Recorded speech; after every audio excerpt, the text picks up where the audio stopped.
Senhor, muito obrigada, Pai, pela tua presença aqui manifesta. Queremos te agradecer e dizer, nós estamos aqui porque te amamos. Estamos aqui porque te desejamos, queremos ouvir a tua voz. Fala conosco, Senhor, de maneira única, de maneira singular. Que essa palavra possa ser confronto, mas também seja alívio. Que ela seja encorajamento para dias difíceis. Que ela seja, Senhor, uma direção do céu, para que possamos te louvar, te honrar, te adorar em toda e qualquer circunstância. Nós te damos toda a honra, toda a glória e todo o louvor.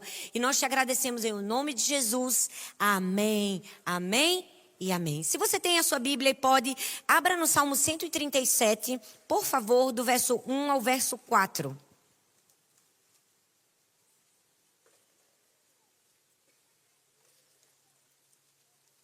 Salmo 137, do verso 1 ao verso 4, diz assim a palavra de Deus. Sentados à beira dos rios da Babilônia, chorávamos quando lembrávamos de Jerusalém.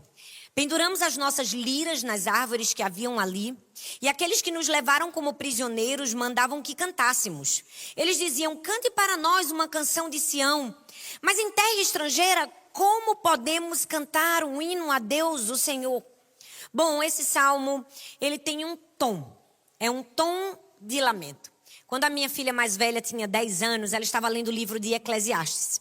E ela chegou para mim e disse assim, mãe, eu não estou gostando muito do livro de Eclesiastes. Eu estou achando que o livro de Eclesiastes é muito mal-humorado. É um tanto depressivo, não é, mãe? Eu achava que a minha vida tinha tanto sentido. E depois que eu comecei a ler o livro de Eclesiastes, eu percebi que nada mais tem sentido, porque ele fala que tudo se perdeu o sentido debaixo do sol. E eu me lembro que eu achei graça naquele momento. Ela era muito pequenininha. E eu precisei sentar com ela e conversar sobre o tom de Eclesiastes.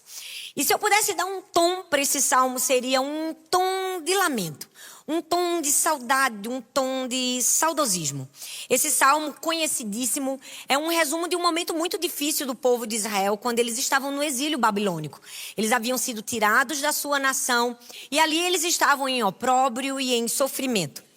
A autoria do Salmo 137, a gente não conhece, a tradição judaica acredita ou atribui a Jeremias, mas não é um fato, de fato certo para nós.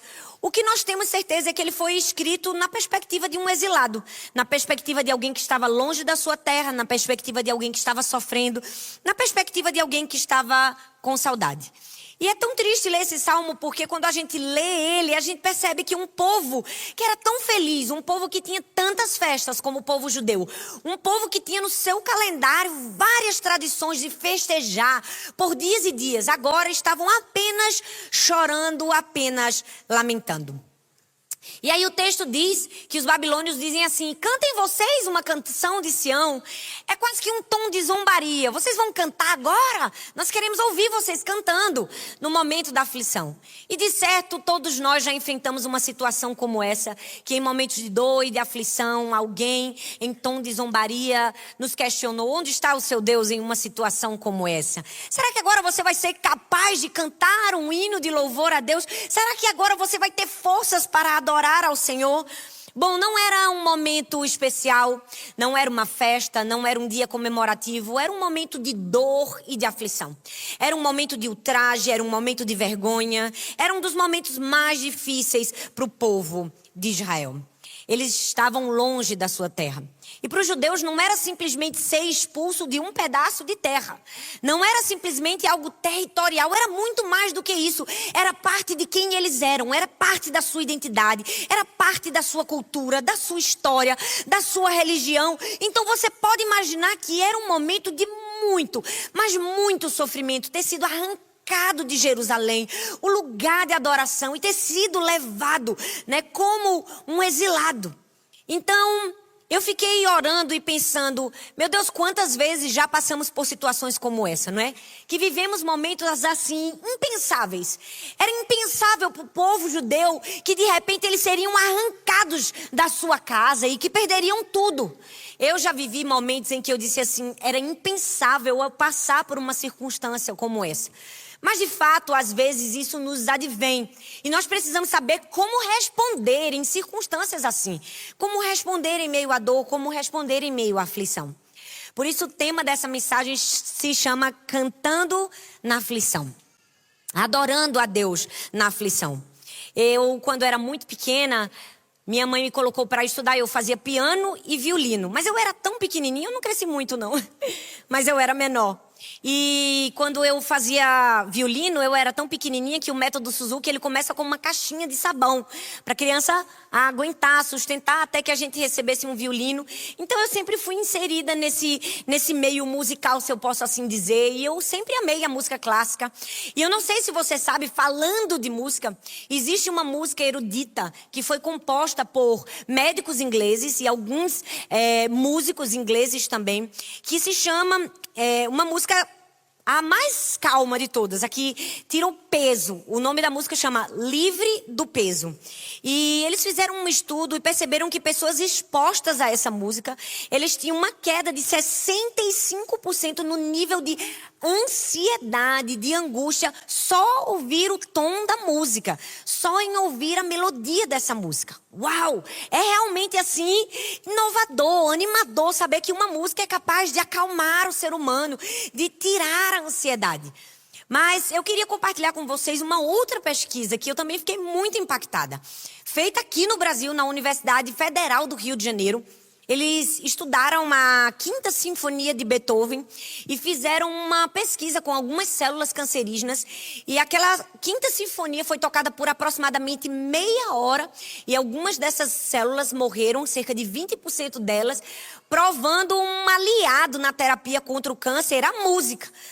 Então, eu fiquei pensando se a música, e já é provado cientificamente que ela tem esse poder de ajudar o ser humano no físico, quiçá no reino espiritual, não é verdade? A música, ela tem um poder, a adoração, ela tem um poder de trazer paz em meio ao caos, de livrar-nos de angústias. A Bíblia está recheada de histórias que comprovam isso.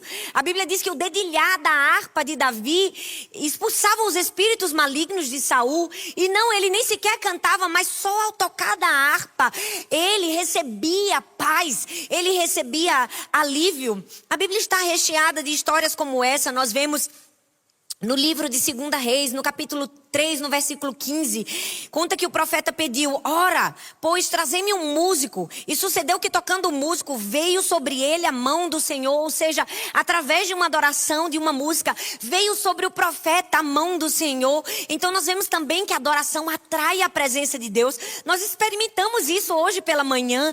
Ao tocar de cada louvor, nós sentimos a presença de Deus. Nós sentimos como que o céu sendo atraído até nós. E se você prestar bastante atenção nas escrituras, desde o Antigo Testamento até o Novo, você vai perceber que todas as guerras eram precedidas de adoração. Ou antes ou depois, sempre havia um momento de adorar. Eu amo que Deus tinha sempre uma estratégia de guerra totalmente diferente do que se comumente imagina. À frente da batalha, iam os levitas, iam os músicos adorando. Não iam os soldados mais da menor patente. E adoração, porque a adoração é uma ferramenta poderosa, é uma arma de guerra para quebrar cadeias, para nos livrar de toda sorte de mal. E não somente antes, mas depois.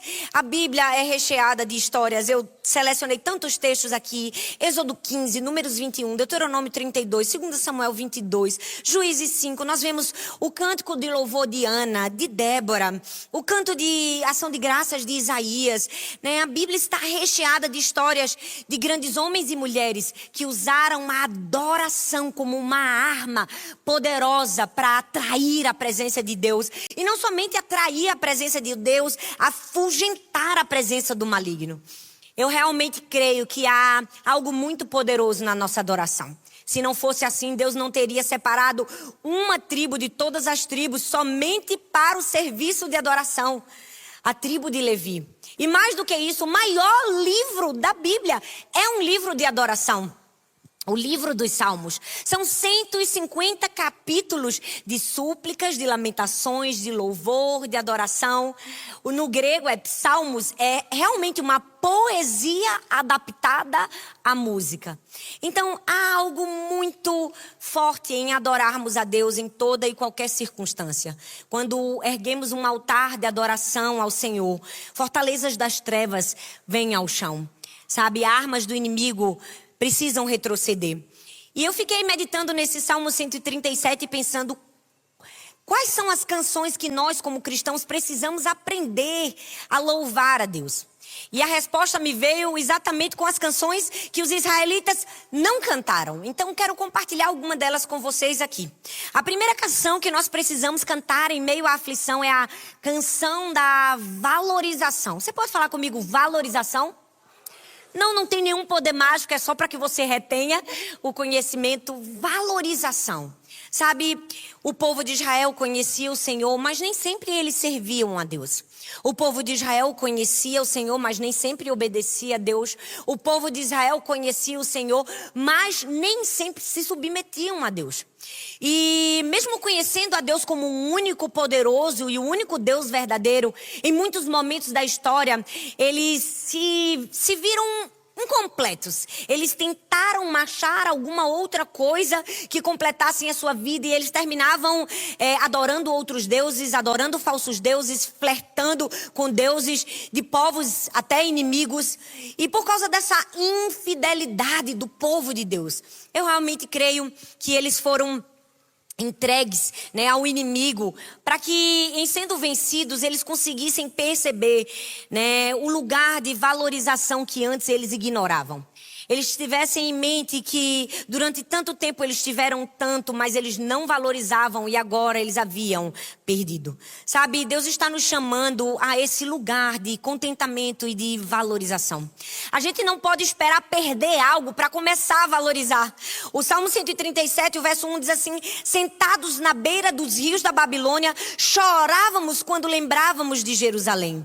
Sabe, a verdade é que Israel tinha passado por uma grande fase de desvalorização de Deus, uma grande fase de esquecimento do Senhor, e agora eles estavam chorando, agora eles estavam com aquilo que nós chamamos remorso, eles estavam com um saudosismo, e essa é uma palavra muito propícia para nós nesses dias, porque nós muitas vezes temos a liberdade, nós temos o tempo, nós temos a disposição para adorar ao Senhor. Mas o que temos feito com a liberdade que o Senhor tem nos dado?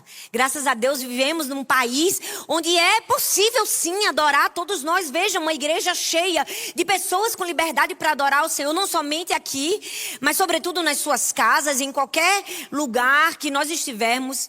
O mesmo tempo que eu tenho, você tem. Todos nós temos 24 horas por dia. E a minha pergunta para mim e para você é: o que temos feito com o tempo que Deus nos deu? O que temos feito com a disposição que Deus nos deu? O convite para nós dessa manhã é que nós possamos entregar ao Senhor o nosso louvor, a nossa adoração, a nossa gratidão, para que a gente não caia no erro deles de ficar chorando no meio do caminho e pensando: eu poderia ter feito mais, eu poderia ter amado mais o Senhor, eu poderia ter servido mais, eu poderia ter honrado mais, eu poderia ter adorado mais. Ali eles estavam em um momento em que, infelizmente, a tristeza tomou o seu coração. Sabe, o segredo do contentamento é a valorização. Infelizmente, vivemos numa época em que aquilo que é extraordinário tem sido tratado como comum. Aquilo que é extraordinário tem se tratado como uma coisa simples. Sempre que eu chego na minha igreja local, eu falo: nunca vai ser comum cultuarmos a Deus. Você precisa sair da sua casa com muita expectativa. Você precisa sair da sua casa com um coração grato, de dizer: Senhor, muito obrigada, porque o Senhor me dá a oportunidade de estar em uma igreja, numa comunidade de fé, que eu tenho uma cadeira para sentar, que é tão linda. Veja essa igreja. Vocês, como eu estava brincando, no Brasil tem um privilégio ainda maior de cultuar numa igreja assim tão especial, sabe? Não pode ser comum, não é porque todos os domingos nós viemos à casa do Senhor que isso se torna comum, jamais. É um privilégio, é extraordinário e como tal precisa ser tratado. Nós precisamos ser conduzidos a um lugar de valorização, a um lugar de perceber que nesse momento tem pessoas sofrendo, nesse momento tem pessoas em igrejas subterrâneas, tem lugares escusos, escondidos, em que pessoas não têm a liberdade que eu e você temos. E a minha pergunta é: temos valorizado? Sabe, muitas vezes vivemos coisas aparentemente simples e não valorizamos porque não as perdemos. Eu me lembro que quando a minha filha mais velha, a minha primeira filha, ela ficou em uma UTI de um hospital. Ela tinha um problema muito grave no intestino e ela não conseguia digerir o alimento. Portanto, ela não conseguia reter no seu organismo todos os nutrientes. E durante muito tempo eu orei e pedi ao Senhor que a curasse. Eu dizia, Deus, faz esse leite digerir, faz ela ser curada, faz todos os nutrientes chegarem ao seu corpo. E parece meio ilógico, mas quantos de nós, antes de virmos aqui à casa do Senhor, agradecemos a Deus pelo ar que nós respiramos? Quantos de nós fizemos uma oração, Senhor, muito obrigada porque o meu corpo funciona, porque Ele retém todos os nutrientes sem que eu faça a menor força. O Senhor, de maneira perfeita, faz os meus pulmões respirarem, o meu coração bater. Ei, não é comum, é extraordinário e nós não podemos perder a canção da valorização no nosso coração. Sabe, quando ela era muito pequenininha ainda, além desse problema no intestino, ela tinha uma doença chamada bexiga neurogênica. E essa doença não lhe permitia, de maneira natural, fazer xixi. E por muito tempo eu pedia, Senhor, por favor, toque na bexiga, faça com que um milagre aconteça. E todos os dias os médicos pesavam a fraldinha dela numa balança para saber se ela tinha feito xixi. E quando a gente ouvia a mesma notícia, vez após vez, não, ela não conseguiu. Aquilo era uma dor tão profunda no meu coração. Talvez nós não percebemos que há um milagre todos os dias acontecendo dentro de nós, não é verdade? E nós precisamos perceber isso. Então, a minha filha mais velha, Sara, a minha segunda filha, quando ela era maiorzinha, eu tive muita dificuldade de desfraldá-la. Porque ela fazia muito xixi na cama, à noite, e ela fazia xixi na casa. E eu me lembro de questionar e pensar, meu Deus, por que essa menina tem tanta dificuldade? Ela ainda não conseguiu, desfraldar de maneira 100%. E veio ao meu coração algo tão especial. Eu passei muito tempo orando para Deus para que a minha primeira filha conseguisse fazer xixi. Então, quando ela melava, aparentemente, o colchão, o lençol, eu não conseguia brigar com ela. Mais uma vez, Sara, mamãe já falou para você. Eu não conseguia. Eu dizia, ok, filha, amanhã a gente vai tentar de novo. A mamãe vai trocar o lençol e vai dar tudo certo. Porque um dia eu clamei a Deus para que minha filha fizesse xixi. Eu não conseguia responder com uma outra filha da mesma maneira, sabe? A gente não pode esperar perder. A gente não pode esperar sair de Jerusalém e estar na Babilônia para dizer, Senhor, muito obrigada. Deus está nos convidando hoje a um lugar de contentamento e de valorização no Senhor, que consiga compreender a bondade, o favor, a graça de Deus na nossa vida. Recentemente, todo mundo foi abalado com a pandemia. E quantas pessoas morreram e quantas pessoas ficaram trancadas nas suas casas e sofreram. E eu me lembro que na época da pandemia, eu li uma reportagem sobre um senhor bem velhinho na Itália, que quando ele pegou o Covid, ele precisou ficar internado na UTI e precisou do oxigênio por 2 dias. E depois de 2 dias, inacreditavelmente, ele se recuperou e ficou bem. E quando ele ia saindo do hospital, os médicos deram a ele uma conta de alguns $1.000, porque realmente a medicina na Europa e nos Estados Unidos é bem cara. E quando ele pegou aquela conta, ele começou a chorar copiosamente. E ele chorava. Até que os médicos ficaram tão consternados com aquela situação que disseram assim, não, o senhor não precisa chorar desse jeito. Tem um plano do governo, a gente vai fazer alguma coisa para lhe ajudar. E aquele senhor de 93 anos disse, não, eu não estou chorando pela conta que eu vou pagar. Eu estou chorando porque eu respiro ar de graça há 93 anos e eu nunca agradeci por isso. E agora, por causa de 2 dias, eu terei que pagar por um ar que me foi dado artificialmente. Uau! Eu não sei você, mas essa história mexeu comigo. 93 anos respirando um ar de maneira gratuita. E nós muitas vezes não agradecemos. Nós precisamos levantar todos os dias e agradecer o Senhor. Eu amo que meu marido tem um ritual que todos os dias quando ele levanta, ele senta na cama e faz, este é o dia que fez o Senhor. Eu me alegro, eu me regozijo nesse dia. Esse vai ser o melhor dia da minha vida e é tão bom começar o nosso dia louvando e agradecendo quem nos deu o dom da vida. quem tem nos dado tudo. Nós precisamos cantar a canção da valorização. Na aflição, nós precisamos entender que mais importante do que o cenário é a companhia. Nós precisamos valorizar mais a companhia do que o cenário. O povo de Israel, infelizmente, não percebeu isso. Eles estavam longe de casa? Sim. Eles tinham perdido suas casas? Sim. Eles tinham perdido seus bens? Sim. Eles estavam exilados na Babilônia? Sim, mas eles ainda tinham a presença do Senhor. A presença de Deus nunca nos desampara, nunca vai embora, nunca nos abandona. Eu amo que a Bíblia usa uma dupla redundância. Ele diz, nunca te deixarei, jamais te abandonarei, para que fique claro que eu sempre estarei com você. Eu, o Senhor, não vou te deixar, não importa a circunstância, não importa a adversidade. Ele nos deixou o seu Espírito Santo, o nosso paracleto, aquele que foi feito para estar ao nosso lado. Nunca nos abandona, nunca vai embora, não importa a circunstância. Hoje eu quero convidar você a valorizar mais a presença e menos o cenário. A entender que não importa a circunstância e a adversidade que nós estamos enfrentando, Deus não nos abandonou. Sabe, a nossa adoração ao Senhor deve fluir de um coração que entende que Deus é mais importante do que o lugar, do que a estação, do que o estado que nós estamos.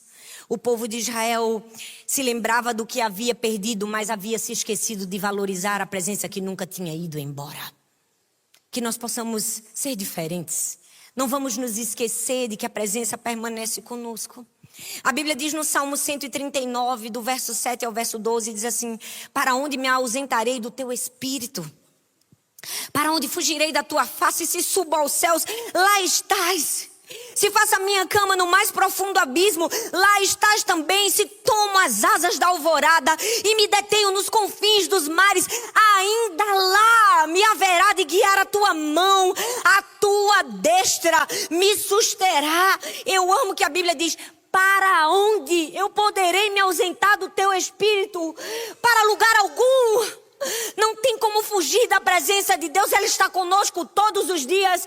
Se nós estamos em um dia bom, Deus está com a gente. Se nós estamos em um dia mau, Ele permanece conosco. Se estamos em festa no nascimento, Deus está com a gente. Se estamos no luto, Ele permanece ao nosso lado. Se as nossas contas estão pagas, Ele está conosco. Se há algo em ausência, Ele permanece. Ei, eu não sei você, mas o meu coração é grato, porque eu tenho um Deus que nunca me abandona.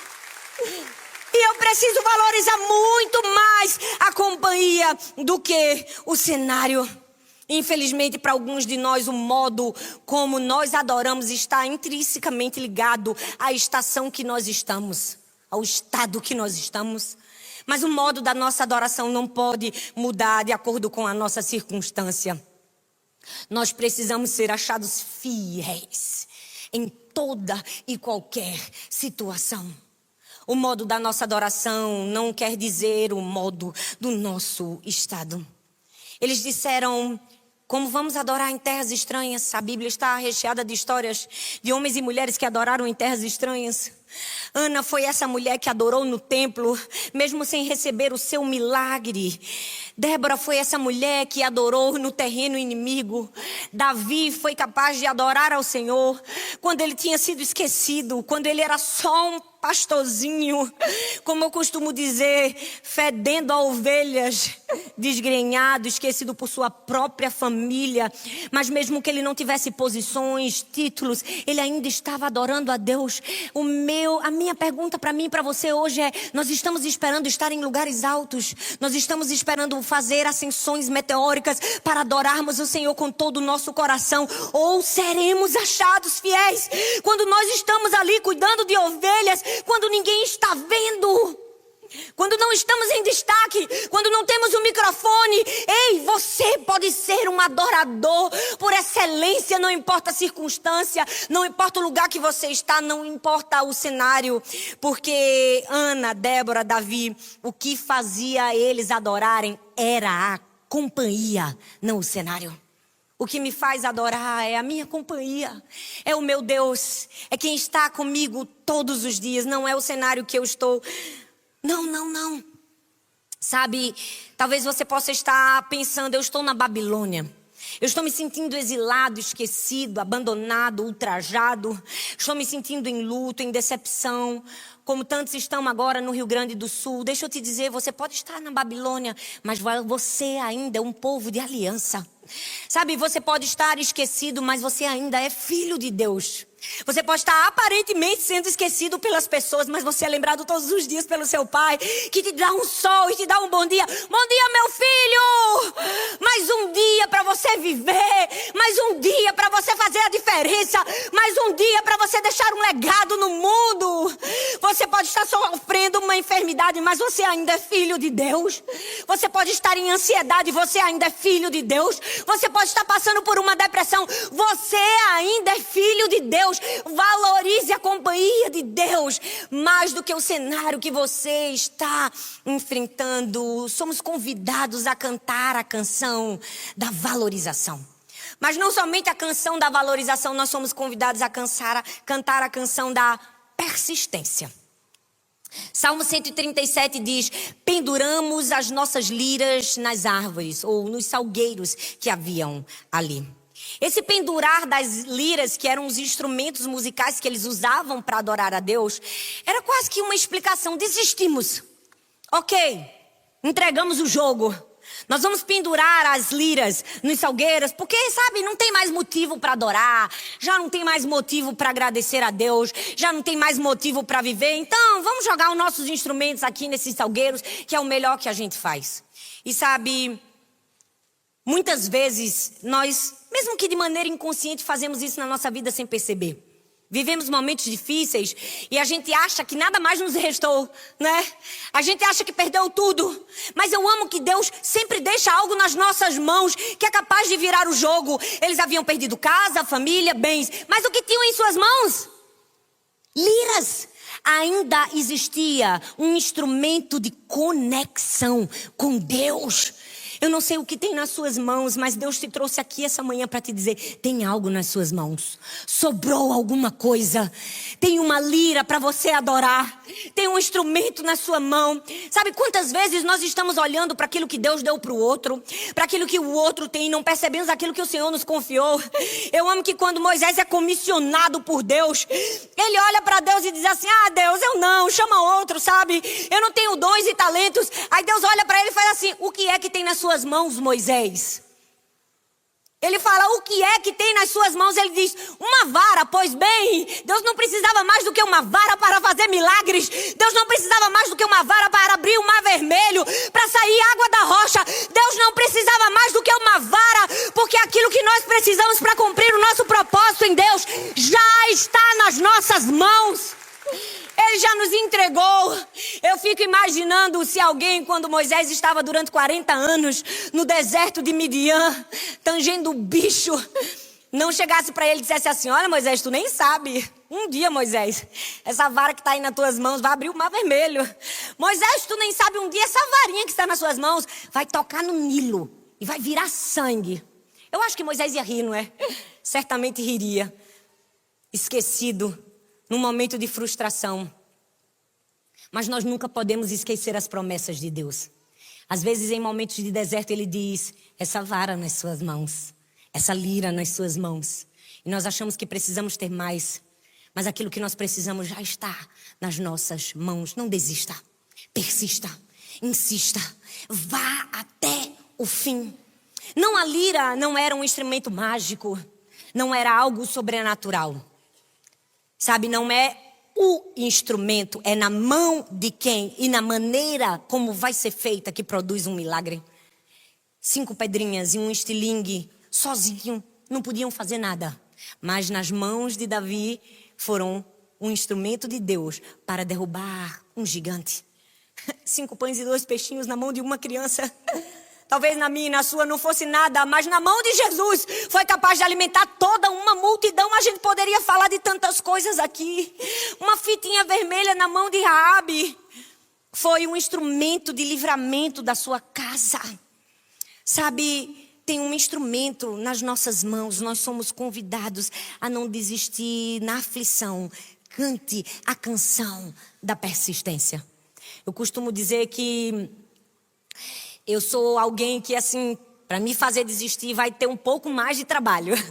Eu não tenho muita facilidade de ouvir, não. Eu vou até o fim, meu marido conhece. Eu insisto, e mais uma vez eu insisto. Eu acho que quando passamos por muitas aflições, Deus vai nos capacitando. Ele vai dando uma habilidade maior de resiliência. E tem horas que eu digo, Deus, tá bom. Porque você já viu que naqueles caminhões, assim, tem aquelas frases assim, Deus só dá as maiores batalhas para os melhores soldados, né? Tem hora que eu penso assim, Deus, o Senhor está pensando que eu sou Rambo. Não, Deus, tá bom. Não é? Tá bom, tudo bem. O Senhor está me dando provas para ser resiliente, mas ok, Deus. Sabe, Deus está nos chamando para esse caminho de persistência, de não desistência. Podem ter tirado de nós Jerusalém, mas não tiraram de nós a presença do Senhor. Eu amo quando o apóstolo Paulo diz assim, na minha primeira defesa, ninguém apareceu para me apoiar, todos me abandonaram. Mas o Senhor permaneceu ao meu lado e me deu forças para que por meio de mim um evangelho fosse amplamente proclamado. Eu amo que Paulo diz assim, olha, pode todo mundo ter se esquecido. Eu posso ter investido minha vida na vida de todos esses homens e mulheres. Eu posso ter dado a minha vida para ser um apóstolo de Cristo, implantando igrejas. E no momento que eu mais precisei me abandonaram, meu Deus nunca me abandona. Ele permaneceu ao meu lado e me deu forças. Sabe, nós precisamos entender, precisamos cantar a canção da persistência. A adoração a Deus em circunstâncias difíceis é um código que não se pode quebrar. É uma aliança tão forte. A Bíblia fala no Novo Testamento de Paulo e Silas.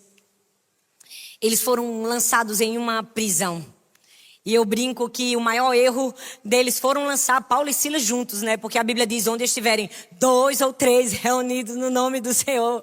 Talvez se eles estivessem separados, não tivesse dado tão certo.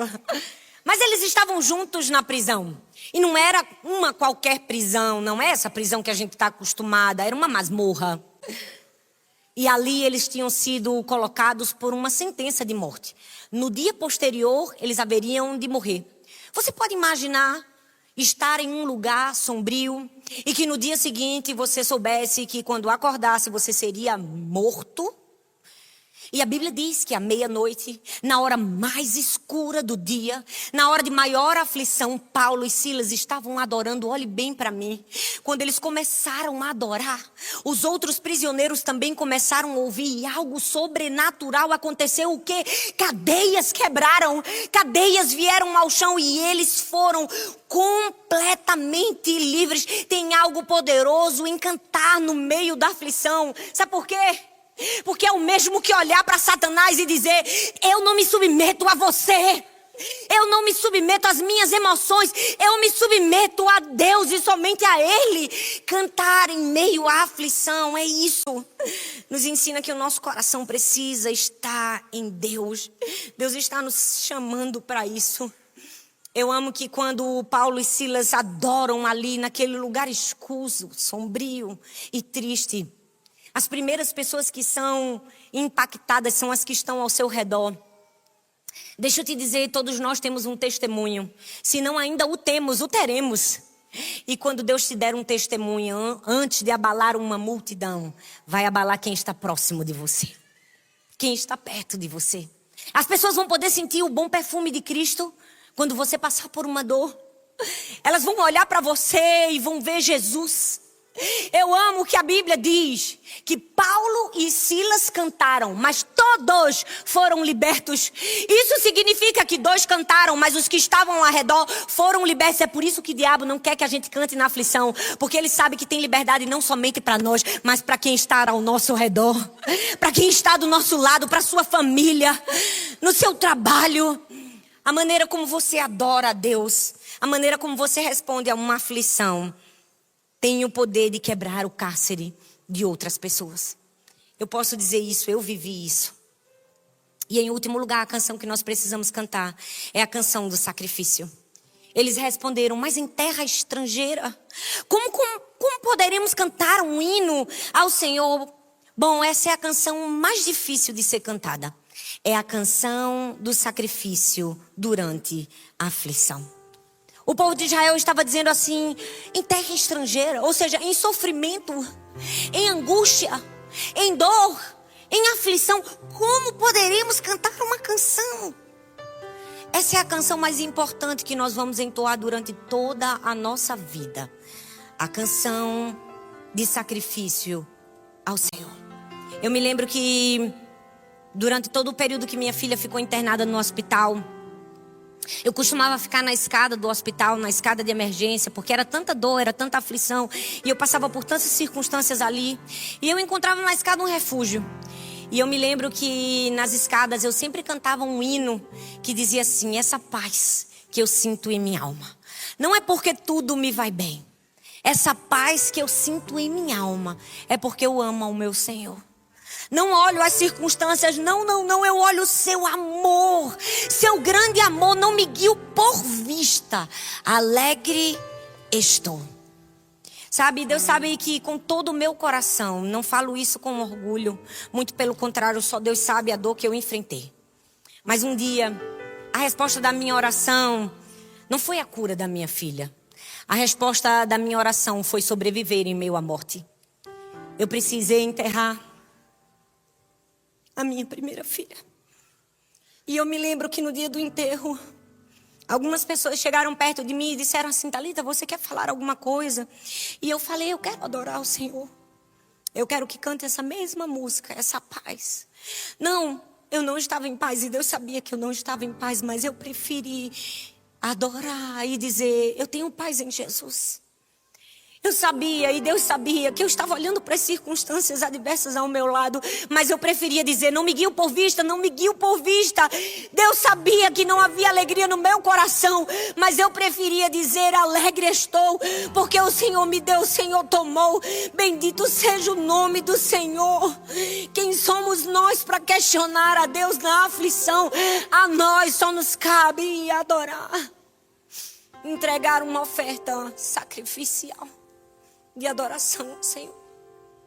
Sabe, você está aqui porque Deus te convidou a cantar. Como Paulo e Silas, nem que seja seu último dia, adore ao Senhor. Nem que seja o último momento do seu respirar, adore ao Senhor. Na alegria, na tristeza. Eu amo que Jesus, antes de ser levado à morte, ele louvou, ele adorou, ele convidou seus discípulos a isso e ele nos deixou esse exemplo. Mateus 27, versículo 30 diz: depois de terem cantado um hino, saíram para o Monte das Oliveiras. Adorar. Adorar a Deus pode fazer construir, derrubar. Eu amo que quando Jeremias vai reconstruir os muros de Jerusalém, ele não leva somente pedreiro, ele leva adoradores e levitas. E ele constrói com adoração. Mas eu olho para a Bíblia e acho tão... é um paradoxo, é um paradigma. Josué adorou e cadeias quebraram. Sabe por quê? Porque a nós só nos cabe adorar. Se constrói, quem diz é Deus, se derruba, quem diz é Ele. Mas nós somos convidados a levantar um hino de adoração ao Senhor. Aquilo que não pode ser respondido em oração pode ser respondido através da adoração, de um coração genuinamente grato ao Senhor. Talvez você esteja aí perguntando: por que, Thalita? Por que você escolheu trazer essa palavra? Eu pensei: Senhor, o que o Senhor quer que eu compartilhe? E eu escolhi compartilhar essa palavra porque é a palavra da minha vida. Deus me fez passar por muitas aflições, mas me fez vencer cada uma delas para dizer: é possível viver uma vida de contentamento, de paz, de alegria em Deus, independente da circunstância. Não significa que tudo foi bom na minha vida. Quando eu tinha 3 anos de idade, minha mãe foi na nossa casa de praia e infelizmente teve que ver com seus próprios olhos a traição do meu pai. Ele traiu minha mãe e abandonou a nossa casa. Eu tinha só 3 anos de idade e tanto eu como meus irmãos foram esquecidos pelo meu pai. Todos os anos, no dia dos pais, eu tinha que entregar uma gravata, eu tinha que entregar uma caneta para minha mãe. Era muito doloroso. Eu me lembro de ainda pequena pensar: não, no meu aniversário ele vai fazer uma ligação. Mas não, a ligação nunca aconteceu. Eu experimentei abandono paterno E então um tio meu, o irmão de minha mãe, meu tio Lauro, ele se aproximou da nossa família, fez a vez de figura paterna. E um dia ele estava na fazenda, ele foi à fazenda pagar os trabalhadores. E ele sentou numa rede, como é costume, né, lá no Nordeste. Ele sentou para ler a Bíblia. Ele era um homem tão temente ao Senhor, ele era um santo homem de Deus e eu o amava tanto. Eu fui a última pessoa a estar com ele, eu tinha dormido na casa dele na noite anterior. E quando ele sentou para ler a Bíblia, tragicamente a pilastra caiu por cima dele, ele morreu de maneira trágica. Foi uma segunda perda, uma segunda luto, uma segunda dor na minha vida, uma segunda figura paterna foi embora. Depois de 6 anos, quando eu já tinha 9 anos, minha mãe casou-se novamente com um homem cristão. E foi tão bom conviver com ele por algum tempo, apesar de não saber que ele não era o meu pai. E também o Senhor o tomou. Ele teve um câncer no pulmão e foi ter com o Senhor. E eu pensava, não é possível. Todas as figuras de autoridade, de pessoas que Deus coloca na minha vida para ser uma figura tenra de amor, parece que são arrancadas, exterminadas. Então eu me casei e fiz tudo como manda o figurino, como fala, não é? Sempre fui criada num lar cristão e obedeci a Deus sobre todas as coisas. Casei de maneira íntegra, não somente eu, mas o meu marido. Eu pensava, tudo vai dar certo na minha vida. Eu fiz tantas renúncias por amor a Jesus. Eu me formei em Direito, Sociologia, eu era concursada. Eu abri mão de tudo para servir a Deus de maneira voluntária. Não, certamente o Senhor vai me dar algo muito bom. Às vezes nós somos educados nesse tipo de evangelho, não é? E então minha primeira filha foi tomada pelo Senhor. E ali na noite mais escura da minha vida, eu encontrei o Deus que nunca me abandonou, o Pai que nunca foi embora, o Deus que é abrigo, que é segurança. E eu entendi o verdadeiro valor de adorar ao Senhor em toda e qualquer circunstância. Talvez você está aqui e você não entende o porquê de algumas aflições na sua vida. Talvez nunca vamos entender e nem precisamos. A nós nos cabe entregar uma oferta sacrificial. Você pode ficar em pé no seu lugar. Igreja, eu quero convidar você hoje a fechar os seus olhos e a não deixar que nada te atrapalhe desse momento tão lindo de visitação do Espírito Santo.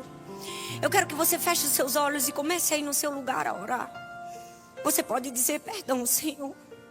Todas as vezes que eu não cantei a canção da valorização, perdão, Senhor.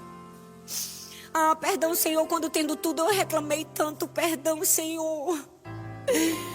Quando tendo, possuindo, eu não olhei aquilo que o Senhor havia me dado. Perdão, Senhor. Você aí no seu lugar pode pedir perdão. Você pode dizer, Senhor, perdão quando eu não cantei a canção do sacrifício. Perdão, Senhor, quando a minha boca não se encheu de júbilo. Nessa hora eu quero te entregar uma oração, uma canção de sacrifício. Você pode levantar as suas mãos e adorar ao Senhor. Ah, você pode entoar um hino. Deixa eu te falar algo.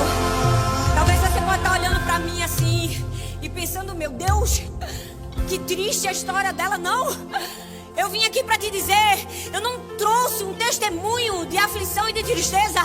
Eu trouxe um testemunho de restauração, de festa e de alegria. Porque aquilo que o inimigo pensou que ia levar de mim, Deus me deu muito mais, muito além do que eu podia pensar e imaginar. Ele me deu um marido que é um pai maravilhoso para as minhas filhas. Um pai que eu nunca teve, ele deu para as minhas filhas. Ah, ele levou uma filha, mas me deu 3 filhas. Eu abri mão de algumas coisas para Deus. E ele disse assim, eu vou encontrar um jeito de abençoar essa menina. Eu estava nos Estados Unidos, numa conferência de Rick Warren. E no meio de uma mesa com muitos pastores, um diretor de uma editora influente olhou para mim e disse assim, você nunca pensou em escrever? Eu falei, bom, eu gosto das palavras. Eu amo falar, então eu também gosto de escrever. Ele disse, me dá 3 meses. Um livro, um material que eu quero analisar. Eu disse, ok, eu dou. Em 3 meses eu escrevi o meu 2º livro. Entreguei a ele de uma maneira sobrenaturalmente. O Senhor me abençoou com aquilo.